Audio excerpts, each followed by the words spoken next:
Shalom Aleichem. Bonjour à tous et à toutes. Bon Hachem, quelques minutes d'entretien, quelques minutes de résumé par rapport à la Torah 38 et par rapport à ce qu'on a étudié ce matin. Bien sûr, si vous voulez écouter le shiur en entier, vous pouvez écouter dans le shiur d'aujourd'hui. Alors on a parlé du principe de Rabbi Nachman, il parle du principe de Ketz Kol Basar. Ketz Kol Basar Balefanaï, c'est-à-dire il y a une force, c'est-à-dire il y a des énergies négatives qui accusent la création de l'homme et le don de la Torah, et bien sûr la création du Ham Israël, et qui cherche tout le temps à faire dévier la personne vers ce qui est futile, vers ce qui va se terminer. Et d'un autre côté, on a la parole, comme c'est écrit pour Yitzhak, Yitzhak il est sorti parler dans les champs, Yitzhak Yatsa Lassoar Basadeh, Yitzhak il est sorti parler dans le champ, il est sorti parler avec Hachem dans la nature, dans les champs, c'est-à-dire sortir, ressentir Hachem dans la nature, dans les champs, dans la réalité, dans ce qu'on peut palper dans ce monde. C'est pour ça que le nom de Yitzhak, ça se dit Ketz Chai, c'est-à-dire c'est une fin vivante. Ketz Chai, c'est le mot Yitzhak, ça veut dire une fin vivante. Alors que d'un autre côté, on a Ketz Kol Basar, on a une force qui vient pour nous amener vers toutes les, disons, entre guillemets, les denrées périssables de ce monde. Bon, Hachem, HaKadosh Baruch Hu nous a donné une possibilité de dialoguer avec lui. Et notre choix, ça doit être un choix de communication avec Hachem.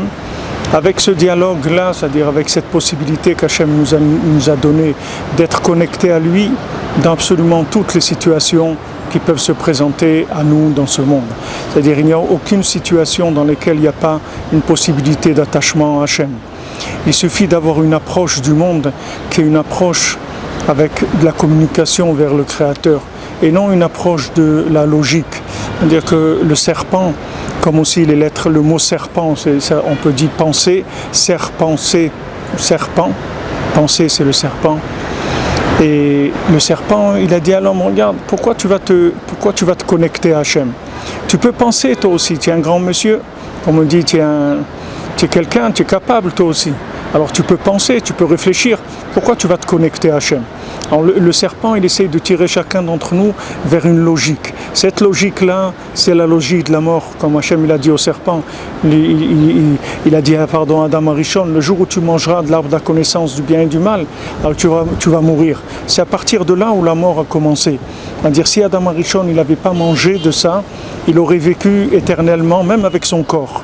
Même son corps était fait pour être éternel. Maintenant qu'il y a eu ce problème-là, on doit réparer ça. Et ensuite, notre corps, il va aller dans la terre. Et après, il se relèvera, Bezrat Hashem, à la résurrection des morts. Alors, chaque fois qu'on a une proposition de logique, bien sûr, on est obligé d'avoir une approche de réflexion par rapport au monde. Comment on va faire? On nous propose des choses, on ne peut pas aller comme des aveugles. Mais maintenant, cette réflexion, elle doit être toujours anticipée avec une parole avec Hachem. Il ne faut pas beaucoup, mais ça demande quelques secondes, quelques dizaines de secondes pour changer complètement notre façon notre approche de la chose. Je vous donne un exemple. Par exemple, on vous propose un travail, vous cherchez du travail. On vous propose un travail, on vous propose un conjoint, on vous propose une maison, on vous propose d'habiter quelque part. Tout ce qu'on peut vous proposer qui sont des choses importantes. Après, Bezrat Hashem, on parlera aussi des choses qui sont moins importantes parce que les maasé, c'est-à-dire pratiquement tout est important dans ce monde. Mais déjà les grands axes, pour ne pas se tromper sur les grands axes et Chas Shalom regretter après des choses qu'on a faites dans notre vie parce qu'on a l'impression qu'on s'est trompé. Du moment maintenant où j'ai prié, c'est-à-dire j'ai pris le temps avant d'agir, avant de faire mon choix. J'ai maintenant devant moi une personne. Je ne sais pas si je dois me marier avec elle ou pas. J'ai ma logique, elle me dit oui ou elle me dit non. Moi, je ne sais pas. C'est-à-dire, je viens devant Hachem, je fais une petite prière. Ça prend quelques dizaines de secondes. Je dis Hachem, regarde, moi, on m'a proposé cette personne. Je l'ai rencontrée. Elle a l'air bien. Ou elle a l'air pas bien pour moi, je ne sais pas. Mais toi, tu sais ce qui est bien pour moi. Je t'en supplie, aide-moi à faire le bon choix. Je me remets entre tes mains pour que tu fasses pour moi le choix. C'est tout ce qu'on nous demande, pas plus que ça.